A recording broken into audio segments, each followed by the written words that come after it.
मराठीच्या मुद्द्यावर विजयी मेळावा झाल्यानंतर ठाकरे बंधूंची युती कधी होणार याकडे सगळ्यांचं लक्ष लागलंय. माध्यमांमध्ये याबाबत रोज नवी चर्चा समोर येते. पण आता राज ठाकरे यांनीच मनसेची भूमिका काय यावर भूमिका स्पष्ट केली आहे. सोशल मीडियावर एक पोस्ट करत राज यांनी युतीबाबत काय सुरू आहे यावर भाष्य केलंय. त्याचवेळी माध्यमांना तिखट बोल सुनावलेत.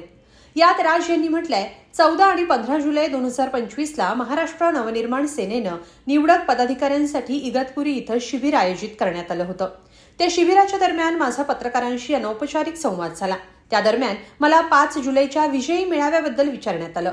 त्यावर मी तो मेळावा राजकीय नव्हता तर तो मराठी माणसाच्या विजयाचा मेळावा होता, त्यावर मग युतीचं काय असं विचारण्यात आलं. त्यावर मी त्यांना युतीच्या चर्चा तुमच्याशी करायच्या का आता असं उत्तर दिलं.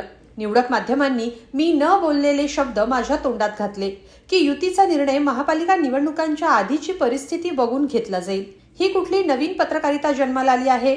अनौपचारिक गप्पा या अनौपचारिक ठेवायच्या असतात आणि त्यातलं काही प्रसिद्ध केलंच तर जे बोललं नाही ते समोरच्याच्या तोंडात घालायचं नसतं, हे भान पण आता गेलं आहे का असा सवाल राज यांनी माध्यमांना उद्देशून केलाय. या पोस्टचा शेवट करताना मला कोणतंही राजकीय विधान करायचं असेल तर मी अधिकृत पत्रकार परिषद घेईन असं राज ठाकरे यांनी स्पष्ट केलंय. त्यामुळे तुर्तास ठाकरे बंधूंच्या एकत्र येण्याची वाट पाहावी लागेल असंच दिसतंय. तुम्हाला काय वाटतं?